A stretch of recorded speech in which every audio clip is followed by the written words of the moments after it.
बेपनाह इश्क मुंबई तकरीबन 4 साल पहले। एक 2 BHK फ्लैट में एक लड़की एक बेड पर थी और एक लड़का उस पर झुका हुआ था। वो लड़की मुस्कुराते हुए उस लड़के को देख रही थी और वो लड़का भी बड़े प्यार से उस लड़के को देखते हुए बोला, आखिर आज तुम अपना डर छोड़कर मेरे पास आ ही गई। वो लड़की शर्माते हुए बोली, मुझे अभी भी बहुत डर लग रहा है, दिल ज़ोरों से धक धक हो रहा है। वो लड़का हंसा और बोला, तुम्हें बताऊं ये सब क्यों कुछ हो रहा है। उस लड़की ने अपना सिर ना में हिलाया। वो लड़का उसके सीने पर अपना हाथ रखकर बोला, क्योंकि तुम्हारा ये दिल जानता है कि अभी मैं तुम्हें बहुत सारा प्यार करने वाला हूँ। वो लड़की मुस्कुराते हुए बोली, प्यार तो आप मुझे हमेशा करते हैं ना। वो लड़का तुरंत बोला, अरे वो प्यार नहीं होता है, वो तो बस नॉर्मली बातें होती हैं। प्यार तो वो है जो अब मैं तुम्हें करूँगा। ये बोलते हुए उसने उस लड़की की कमर पर अपना हाथ रखा और उसे अपने बेहद करीब कर लिया। उस लड़की के रोंगटे खड़े होने लगे। वो तुरंत उस लड़की के हाथ को रोकते हुए बोली, आप ये मत कीजिए ना। मेरा मतलब है मैं आपसे मिलने तो आ गई हूँ, लेकिन मैं सोच रही थी कि हम ये सब शादी के बाद करें क्या।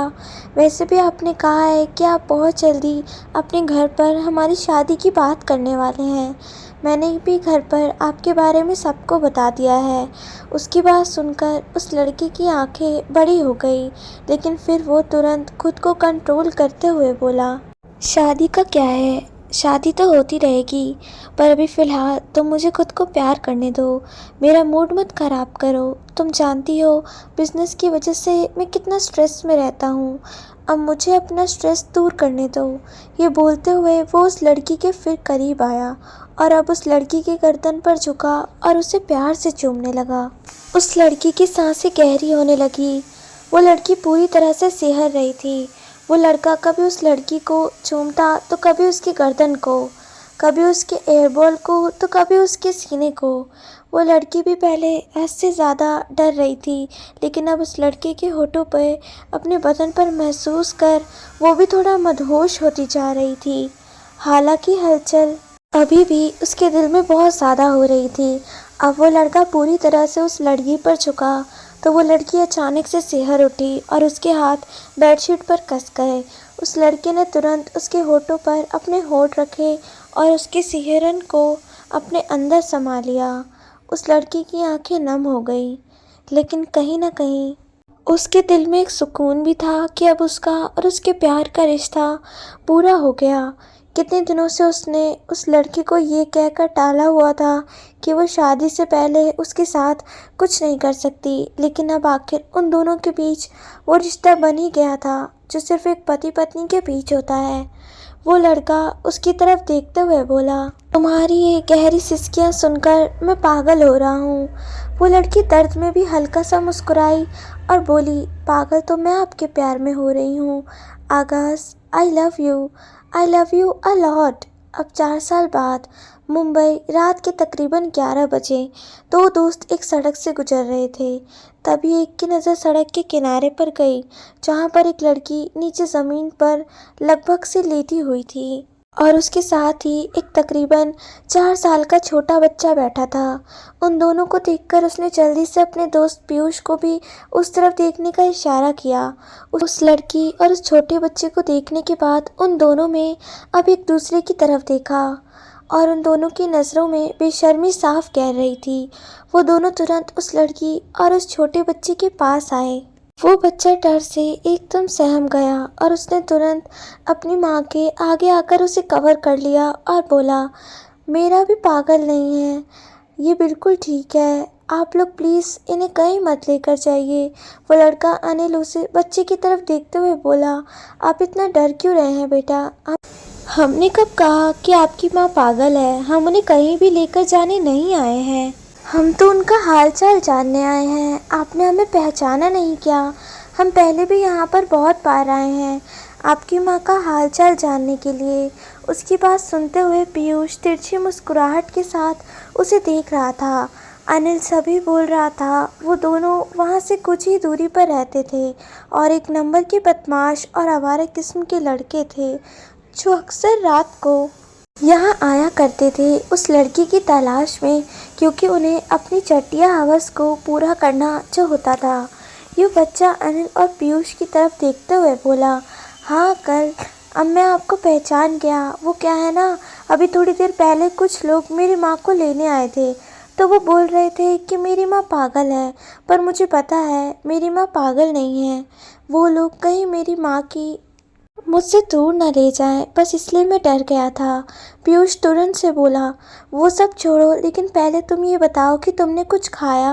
वो छोटा बच्चा मासूमियत से बोला, नहीं, आज सुबह से ही मैंने कुछ नहीं खाया। अनिल जल्दी से बोला, फिर तो तुम्हें बहुत भूख लगी होगी। उस छोटे बच्चे ने जल्दी से अपना सिर हाँ में हिलाया। पीयूष ने उस बच्चे को अपनी गोद में बिठाया।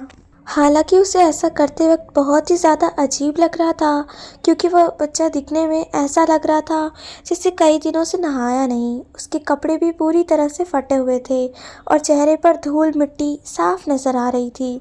और उसके साथ लगभग से बेहोशी की हालत में पड़ी हुई उस लड़की की हालत भी कुछ ऐसी ही थी। उसके कपड़े भी जगह जगह से फटे हुए थे और बाल एकदम बिखरे हुए थे। काफ़ी बदसूरत लग रही थी। पीयूष ने अनिल की तरफ देखा और बोला, तुम उसकी माँ का ख्याल रखना, मैं अभी इसे कुछ खाने के लिए दिलाकर आता हूँ। अनिल ने तुरंत कहा और बोला, हाँ हाँ क्यों नहीं, तुम बेफिक्र होकर जाओ, मैं इसकी माँ का ख्याल अच्छे से रखूँगा। ये बोलकर उसने ज़मीन पर लेटी हुई उस लड़की के घुटने पर अपना हाथ रखा और उसे बड़े ही अजीब तरीके से सहलाने लगा। उस छोटे से बच्चे ने अनिल को अपनी माँ का घुटना सहलाते हुए देखा, लेकिन कुछ रिएक्ट नहीं किया। अक्सर ऐसा ही होता था, जब भी कोई उसके और उसकी माँ के पास आता तो वो लोग उसकी माँ को ऐसे ही हाथ लगाते। लोग अक्सर उसे चीज़ दिलाने के लिए बाज़ार की तरफ ले जाया करते थे, और जब भी बहुत सारी चीज़ें लेकर अपनी माँ के पास वापस आता तो उन चीज़ों को देखकर खुश होने की बजाय उसकी माँ के आंखों से आंसू बहने लगते थे। पीयूष उस छोटे बच्चे को अपने साथ ले गया और काफ़ी देर वापस आया तो आते ही उसकी नज़र अनिल पर गई, जो खड़े होकर अपने कपड़े ठीक कर रहा था। वो छोटा बच्चा जो पीयूष की गोद में था, वो अपनी माँ की तरफ देखने लगा। उसकी माँ एकदम सुध-बुध खोए हुए नीचे ज़मीन पर पड़ी थी। होश में तो वो वैसे कभी होती भी नहीं थी। अनिल ने जैसे ही उस बच्चे को देखा, वो तुरंत उसके पास आया और बोला, पीयूष, अंकल ने आपको इतनी सारी चीज़ें दिलाई थी। बोलते हुए उसकी नज़र उस बच्चे के हाथ में पकड़े हुए काफ़ी सारे बिस्किट पर गए। वो बच्चा भी खुश होकर बोला, हाँ, अब मैं माँ को ये सब अपने हाथों से खिलाऊंगा। पीयूष उस बच्चे की तरफ देखते हुए बोला, वैसे तुम्हारी माँ को क्या हुआ है? आई मीन, बोलती क्यों नहीं है? तो बच्चे मासूमियत से बोला, पता नहीं अंकल, मैंने कभी अपनी माँ को बोलते हुए नहीं सुना। वो कुछ भी नहीं बोलती, बस ऐसे ही रहती है। अच्छा, अब मैं अपनी माँ के पास जाता हूँ, उन्हें भूख लगी होगी। ये बोलकर वो तुरंत अपनी माँ के पास चला गया और जल्दी से बिस्किट का पैकेट खोलकर अपनी माँ को बिस्किट खिलाने लगा। अनिल पीयूष की तरफ देखते हुए बोला, वैसे जब तक ये बोलती नहीं तब तक तो मौज है हमारी। 4 बिस्कुट के पैकेट के बदले में फ्री के मज़े। ये बोलते हुए वो बेशर्मी से हंसा। पीयूष तुरंत से बोला, अब आज ही मुझे तूने लिए है ना, तो कल मेरी बारी। अनिल उसकी कड़ी पर अपना हाथ रखते हुए बोला, हाँ हाँ पता है मुझे, एक दिन तेरा एक दिन मेरा, बारी बारी से मज़े लेंगे। ये बोलते हुए उसने अपनी आई विंग की और फिर दोनों वहाँ से चले गए।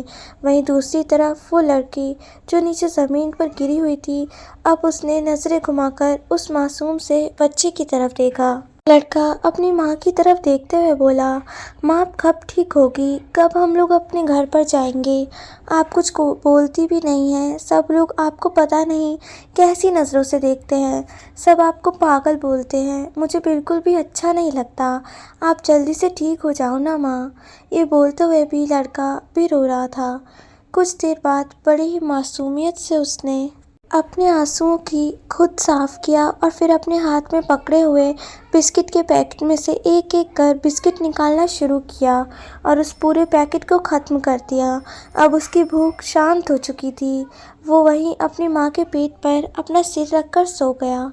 सुबह के तकरीबन 6 बजे उस लड़की ने अपनी आँखें खोली और अपना कांपता हुआ हाथ अपने पेट पर रखा, जहाँ पर वो बच्चा अभी भी सिर रखकर सोए जा रहा था। उस लड़की ने मुश्किल से उठने की हिम्मत की तो उस बच्चे का सिर सरक कर उसकी गोद में आ गया। वो बड़े प्यार से उस बच्चे को देख रही थी और फिर जब उसने बड़े प्यार से उस बच्चे के चेहरे को सहलाया तो उस बच्चे ने अपनी आंखें खोल दी और बोला, "आप उठ गई माँ, अब आपकी तबीयत ठीक है? आप खाते खाते सो गई थी, अब आपको भूख लगी होगी ना?"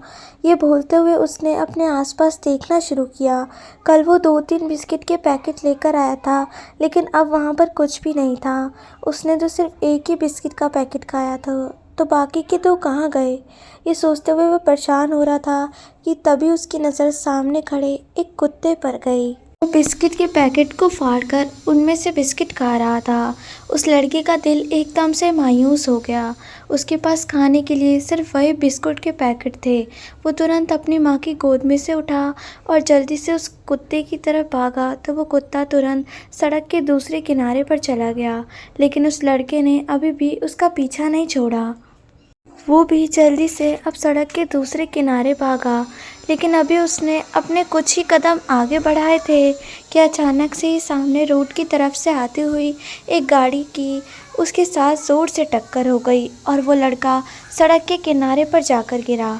गाड़ी में बैठे हुए ड्राइवर की आंखें बड़ी हो गई और यहीं पीछे बैठी हुई एक औरत ने भी हैरानी से सामने की तरफ देखा। जब उनकी नज़र सड़क के किनारे पर गिरी हुई उस लड़के पर गई तो उनके पैरों तले ज़मीन खिसक गई। न्यूयॉर्क में एक शख्स जो अपने प्राइवेट जेट पर चढ़ने ही वाला था, वो फ़ोन पर किसी से बात कर रहा था, लेकिन जैसे ही उसने अचानक से कॉल डिस्कनेक्ट होते हुए देखा तो वो अपने फ़ोन की तरफ देखकर बोला, "ये मॉम की क्या हुआ?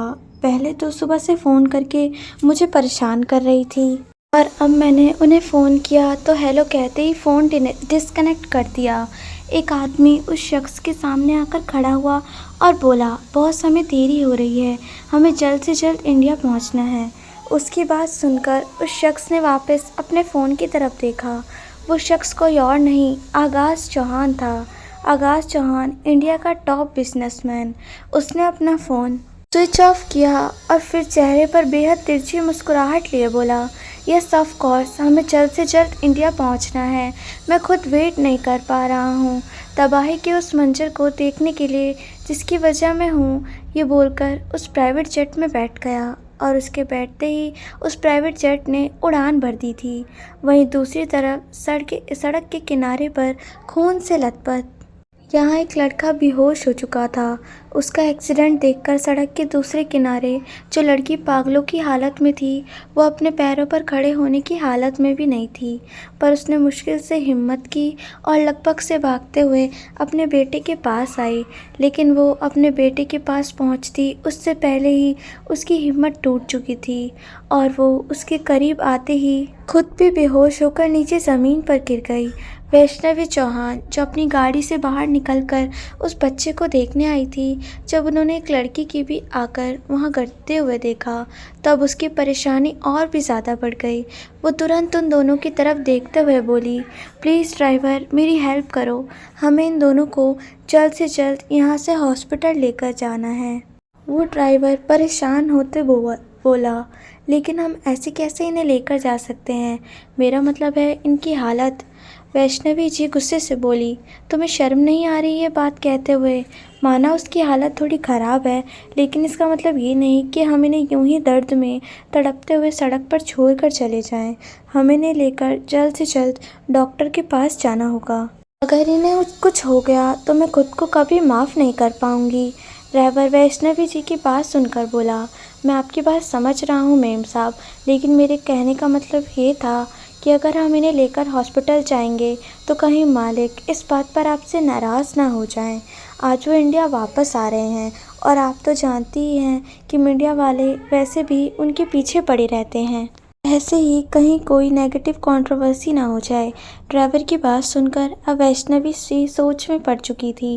वो कुछ सोचते हुए बोली, अच्छा चलो ठीक है, एक काम करो, जल्दी से इन्हें गाड़ी में बिठाओ, हम इन्हें लेकर चौहान मेंशन ही चलते हैं। डॉक्टर वहीं पर आकर इनका ट्रीटमेंट करेंगे। ड्राइवर अब और भी ज़्यादा हैरान हो गया, लेकिन वो वैष्णवी जी का ऑर्डर टाल नहीं सकता था, इसलिए उसने तुरंत उस छोटे बच्चे को और उस लड़की को वहाँ से उठाया और पीछे गाड़ी में बैठा दिया। वैष्णवी जी को आगे बैठने के लिए उसने गाड़ी का दरवाज़ा खोला, लेकिन जब वैष्णवी जी उनके साथ पीछे की तरफ ही बैठ गई तो ड्राइवर और भी ज़्यादा हैरान रह गया।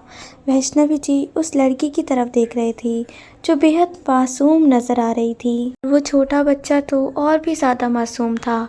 उन दोनों को देखकर ऐसा लग रहा था जैसे वो हमेशा से इसी हालत में नहीं होंगे, बल्कि उस लड़की को देखकर तो ऐसा लग रहा था जैसे अगर उसका चेहरा धो दिया जाए और उसे अच्छे कपड़े पहना दिए जाए तो शायद वो इस दुनिया की सबसे खूबसूरत लड़की लगेगी।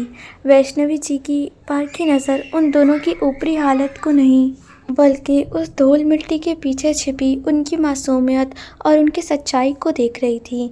कुछ देर बाद एक गाड़ी चौहान मेंशन के पार्किंग एरिया में रुकी और वैष्णवी जी उस लड़की और उस छोटे बच्चे को लेकर बैकयार्ड की तरफ आई। वो नहीं चाहती थी कि वो उन्हें लेकर सीधा अंदर जाए और अंदर बाकी सब लोगों को परेशानी हो, इसलिए उन्हें बैकयार्ड में ले गई।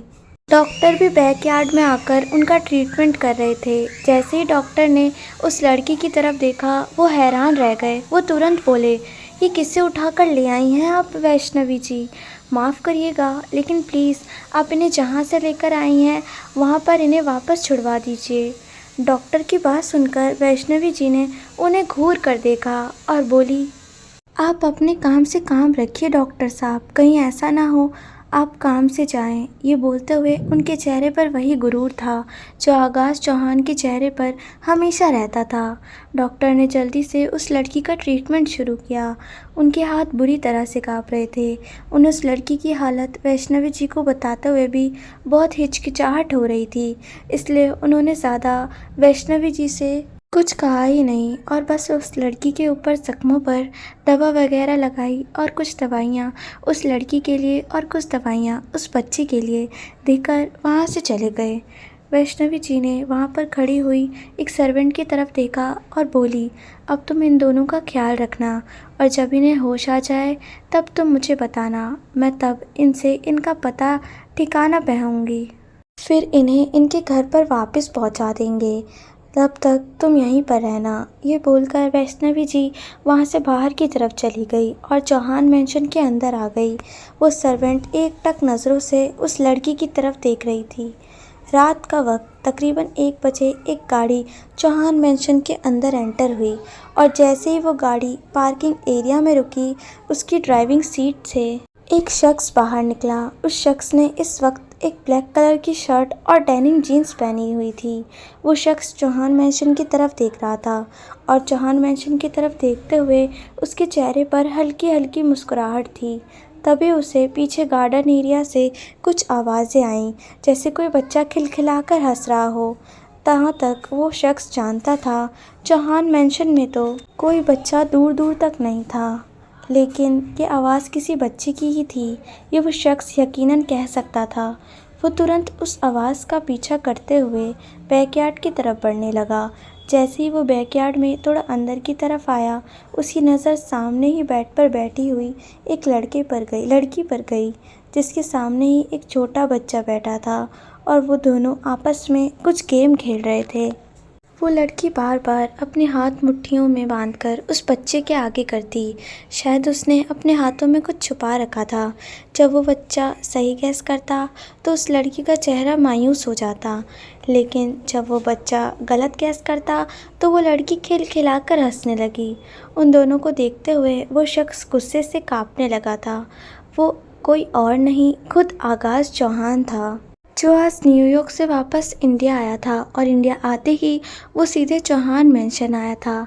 लेकिन चौहान मेंशन में ऐसे अजीब से लोगों को देखकर अब उसका चेहरा गुस्से से कांप रहा था। वो आगे की तरफ बढ़ते हुए बोला, what the hell is this? ये बोलते हुए उसकी आवाज़ बहुत ही ज़्यादा रुआबदार थी। उस आवाज़ को सुनकर वो लड़की और वो लड़का दोनों डर गए और एकदम काँप उठे। फ़िलहाल उन दोनों के पास कोई सर्वेंट भी नहीं था जो उन दोनों के वहाँ पर होने का रीज़न आगाज़ को बताती। आगाज़ अब उन दोनों को और भी ज़्यादा करीब आया और वहाँ पर आते ही उसे एक अजीब सी स्मेल आने लगी। वो इरिटेट होते हुए बोला, कौन हो तुम दोनों और यहाँ क्या कर रहे हो? तुम्हारी हिम्मत भी कैसे हुई चौहान मेंशन में आने की? लड़की गहरी सांसें लेते हुए आगाज़ को देख रही थी।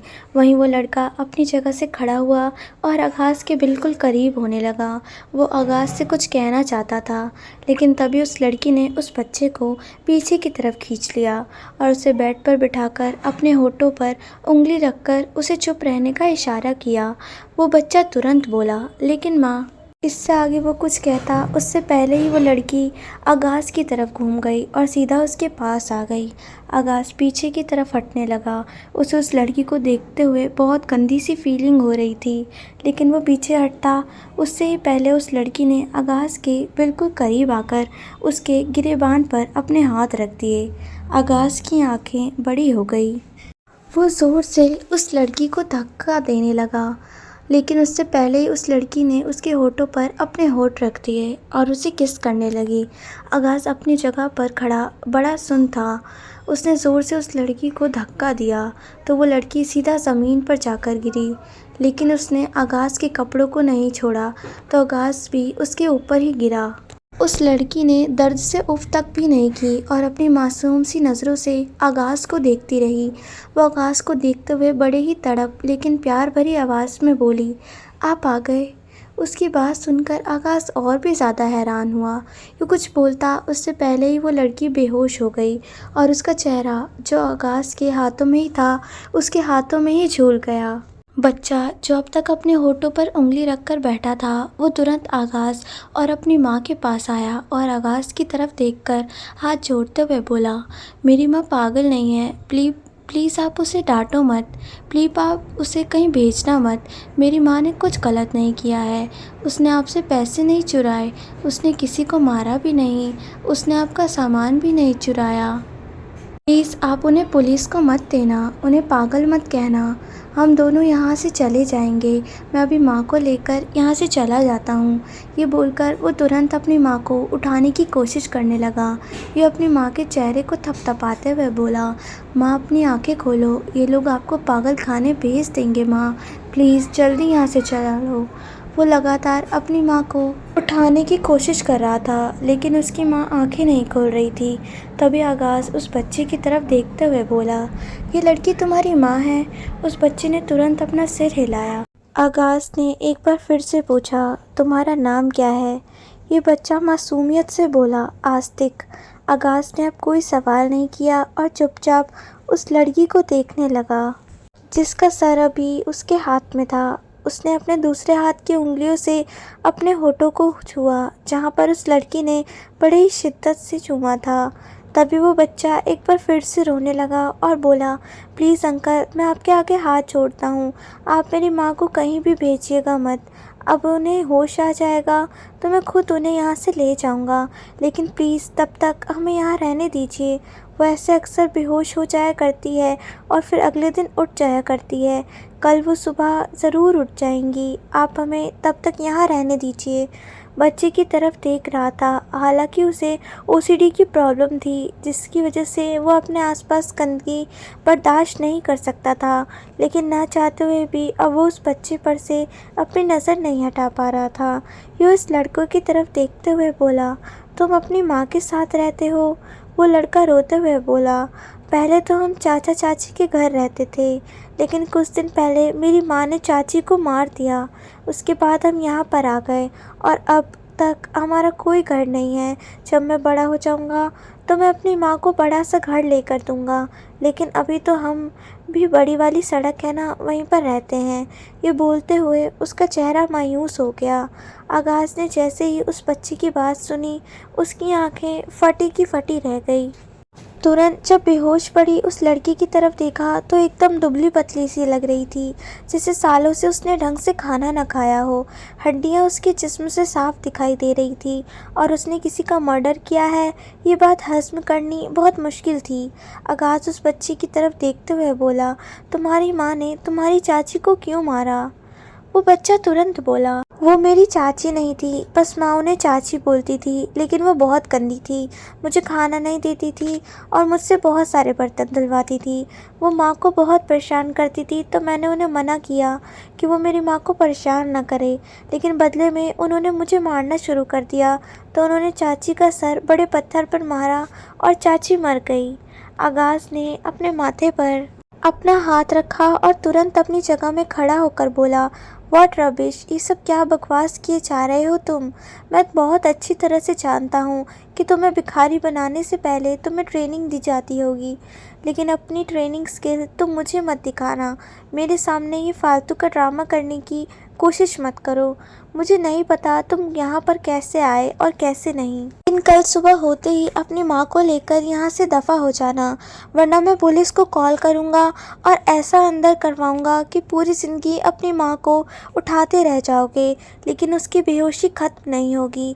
ये बोलकर उसने उस लड़की की तरफ देखा। उसे ऐसा लग रहा था जैसे वो लड़की ड्रामा कर रही है।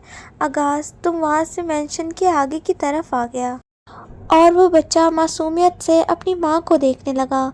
उसकी आंखों के स्तब्ध गीत के कुछ पल चलने लगे, जिससे वो और उसकी माँ तकरीबन 1 साल पहले किसी के घर पर थे। उसकी माँ उसे नहलाकर कपड़े पहनाकर उसके बाल बना रही थी। तभी किसी ने बाहर से आवाज़ लगाई, समस्तिका। समस्तिका ने जैसे ही आवाज़ सुनी उसने तुरंत आस्तिक के माथे को चूमा और फिर बोली, जाके तुम थोड़ी देर खेलो, माँ जब तुमसे थोड़ी देर बाद मिलेगी। आस्तिक ने तुरंत अपना सर हाँ में हिलाया और वहाँ से चला गया। आस्तिक के बाहर निकलते ही एक औरत जिसकी उम्र तकरीबन 35-40 साल की थी और जिराबर नाम कामिनी था, वो अंदर की तरफ आई और अंदर आते ही वो समस्तिका को गुस्से से घूरने लगी। समस्तिका बेड से उठी। बेड से उठते ही उसे प्रॉब्लम हो रही थी। वो हद से ज़्यादा कमज़ोर लग रही थी और फिलहाल बहुत ज़्यादा दर्द में भी थी। कामिनी जी समस्तिक के बिल्कुल करीब आई और गुस्से से कसते हुए बोली, अगर तेरा आराम फरमाना हो गया तो जाकर कस्टमर को हैंडल कर लेगी। कब से बाहर खड़ा इंतज़ार कर रहा है तेरा। आजकल बहुत पंख निकलने लग गए हैं तेरे, मुझे इन पर कैंची चलानी होगी। समस्तिका अपना चेहरा झुकाकर बोली, मुझे आपसे कोई बात नहीं करनी थी। कामिनी जी गुस्से से मुंह बनाते हुए बोली, बात बाद में करना, पहले आकर कस्टमर को संभालो, वो यहाँ पर तेरा इंतज़ार करने नहीं आता। ये बोलकर वो वहाँ से जाने लगी। तभी समस्तिका तुरंत बोली, मुझे यहाँ से जाना है, मेरा मतलब है मैं आस्तिक के लेकर यहाँ से जाना चाहती हूँ। जैसे ही कामी जी ने उसकी बात सुनी, उन्होंने तुरंत पलटकर उसकी तरफ देखा और हैरानी से उसकी तरफ देखते हुए उसके पास आई। समस्तिका हल्का हल्का काँप रही थी। कामिनी जी उसके बिल्कुल सामने आकर खड़ी हुई। समस्तिका कुछ बोलने को हुई, लेकिन उससे पहले ही एक जोरदार थप्पड़ उसके गाल पर पड़ा और समस्तिका जो पहले ही किसी लाश की तरह खड़ी थी, वो तुरंत ज़मीन पर जाकर गिरी और साइड में रखा हुआ टेबल उसके सिर पर लगा। उसके सिर पर जैसे ही थी नुकीला टेबल लगा, उसके सिर से खून बहने लगा। कामिनी जी गुस्से भरी नज़रों से देखते हुए बोली, और कहीं जाना है या फिर इतना घूमना काफ़ी है तेरे लिए। समस्तिका की आंखों से आंसू बहने लगे। तभी कामिनी जी जोर से चिल्लाई, गायत्री। उसके चिल्लाते ही एक लड़की तुरंत वहां अंदर की तरफ आई। कामिनी जी गायत्री की तरफ देखकर बोली, इसे जाकर बेड पर पटक, वैसे भी वो कस्टमर कुछ खास नहीं है, बोल देना उसे वो जल्दी से अपना काम करे और चलता बने, रात को कुछ खास कस्टमर आएंगे, तब तक इसको थोड़ा दाना पानी मैं खुद अपने हाथों से खिलाऊंगी। ये बोलकर कामिनी जी तुरंत वहाँ से चली गई और गायत्री ने घसीटते हुए समस्तिका को दूसरे कमरे तक पहुँचाया और फिर जैसे जैसे उसे बेड पर लिटा दिया, वहीं कुछ देर में उस रूम का दरवाज़ा खुला और एक शख्स अंदर आया जो दिखने में ही एक नंबर का नशेड़ी लग रहा था। समस्तिका को देखते ही उस शख्स की आंखों में बेशर्मी तैरने लगी और वो शख्स तकरीबन 1 घंटे में ही वहाँ से चला गया। वहीं खिड़की के टूटे हुए कांच से बाहर बाहर खड़ा आस्तिक समस्तिका की हालत देख रहा था। वो पिछले तकरीबन 3 साल से समस्तिका की ये हालत देख रहा था। पहले तो उसे कुछ ज़्यादा समझ नहीं आता था, लेकिन अब वो धीरे धीरे सब समझने लगा था कि ये सब जो होता है वो गलत है। उसकी माँ किसी तकलीफ़ में है और वो मासूम सी जान अपनी माँ की तकलीफ़ नहीं देख पाया और तुरंत कामिनी जी के कमरे की तरफ बढ़ गया, जहाँ पर कामिनी जी बिस्तर पर लेटी हुई थी और एक शख्स उन पर झुका हुआ था, जिसने सिर्फ सफ़ेद रंग का पजामा पहना हुआ था। कामिनी जी की साड़ी भी पूरी तरह से बिखरी हुई थी और कामिनी जी भी जल्दी से अपनी साड़ी संभालकर आस्तिक के सामने खड़ी हुई और आस्तिक कुछ कहता उससे पहले ही एक जोरदार थप्पड़ उन्होंने आस्तिक के गाल पर जड़ दिया। वो गुस्से से चिल्लाते हुए बोली, बेशर्म कहीं का, तुझे मेरी माँ ने कहा था ना जाकर बाहर खेल, लेकिन नहीं, तुझसे तो तेरी खुशी देखी ही नहीं जाती। लगता है बर्तन धो धो कर तूने अपना दिमाग भी धो दिया है, पर कोई बात नहीं, अब तेरा दिमाग मैं ठिकाने लगाती हूँ। तो चल मेरे साथ। ये बोलकर उन्होंने आस्तिक को उसके गिरेबान से पकड़ा और उसे खींचते हुए बाहर की तरफ लेकर जाने लगी। आस्तिक ने और से उन्हें धक्का दिया और अपनी लड़खड़ाती हुई जुबान के साथ बोला, आप मेरी माँ को क्यों परेशान करती हैं? उनकी तबीयत सही नहीं है, लेकिन आप उन्हें और ज़्यादा तंग करती हैं। हो रही रहती, आपको दिखाई नहीं देता क्या? कामिनी जी ने हैरानी से उसकी तरफ देखा और बोली, अरे बाप रे, अभी तक अपनी माँ की कोख से ठंड से निकला भी नहीं और कामिनी के सामने जुबान चलाने लगा। बहुत एकड़ी आ गई है ना तेरे अंदर, तू रुक अभी। ये बोलते हुए उन्होंने गायत्री की ओर से आवाज़ लगाई। एक पल गायत्री कामिनी जी के सामने हाजिर हुई। कामिनी जी बिना गायत्री की तरफ देख बोली, जा जाकर मेरी छड़ी लेकर आ। गायत्री हैरानी से कामिनी जी की तरफ देखते हुए बोली, लेकिन ये तो बहुत छोटा है। कामिनी जी गुस्से भरे नज़रों से आस्तिक को देखते हुए बोली, ये भले ही छोटा है, लेकिन इसकी ज़ुबान बहुत बड़ी हो चुकी है और अब वक्त आ गया है इसकी ज़ुबान को काट दिया जाए। ये बोलकर अब उन्होंने गुस्से भरी नज़रों से गायत्री को देखा तो गायत्री तुरंत वहाँ से चली गई और कुछ ही देर में वो एक छड़ी लेकर आई। कामिनी जी उस छड़ी को अपने हाथ में पकड़कर आस्तिक की तरफ बढ़ने लगी। आस्तिक डर से कांपने लगा। कामिनी जी जोर से चिल्लाई, अब तेरी सारी हेकड़ी निकालती हूँ। कामिनी की आवाज़ सुनते ही बेड पर बेजान पड़ी हुई समस्तिका के अंदर जैसे कि जान सी आ गई हो। वो तुरंत बेड से उठी और अपने कपड़े समेटकर बाहर की तरफ भागती हुई आई। कामिनी आस्तिक को बुरी तरह डांट रही थी और आस्तिक डर से काँप रहा था। उसकी आंखों से लगातार आंसू बह रहे थे, लेकिन कामिनी को जैसे कोई फ़र्क नहीं पड़ रहा था। समस्तिका ने जैसे ही ये देखा, वो तुरंत ज़ोर से चिल्लाई आस्तिक और भागते हुए आगे की तरफ आई। वो ज़ोरों से रोते हुए बोली, ये आप क्या कर रही हैं चाची? आप उसे क्यों मार रही हैं? आपने जैसा कहा था मैंने किया ना, तो अब आप आस्तिक को क्यों मार रही हैं? ये बोलते हुए उसने जल्दी से आस्तिक के पास आकर पूरी तरह से उसे अपनी बाहों में भर लिया और वो छड़ी समस्तिका के पीठ पर लगाने लगी। कामिनी जी गुस्से से गजराते हुए बोली, छोड़ दे आज इसे। अगर तू पीछे नहीं हटी तो आज तू भी मेरे हाथों से मरेगी। लेकिन मेरे सामने अपनी ज़ुबान चलाने की कोशिश की ना, तो इसे भी पता चलना चाहिए कि कामिनी के सामने अपनी ज़ुबान खोलने का क्या नतीजा होता है। ये बोलते हुए अभी वो लगातार समस्तिका के पीठ पर मारे जा रही थी। समस्तिका को हद से ज़्यादा दर्द हो रहा था। वो रोते हुए आस्तिक की तरफ देख रही थी। आस्तिक रोते हुए बोला, मुझे बहुत तकलीफ़ हो रही है माँ, बहुत तकलीफ़ हो रही है। मेरी कोई गलती नहीं है, मैंने बस इतना कहा कि आपको परेशान क्यों करती है। इन्होंने मुझे मारना शुरू कर दिया।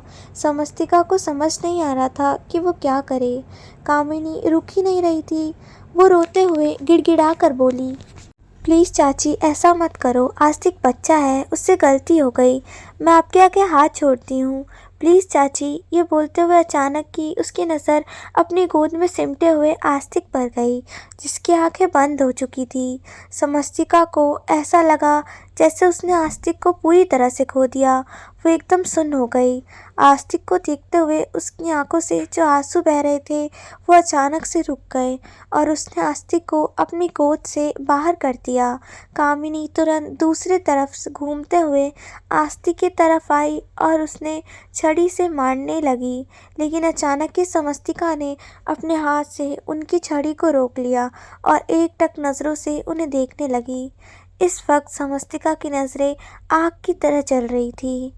आगे की कहानी को सुनने के लिए चैनल को सब्सक्राइब करें, वीडियो को लाइक, कमेंट और शेयर ज़रूर करें और कमेंट में मुझे ज़रूर बताएं कि ये कहानी आपको कैसी लगी।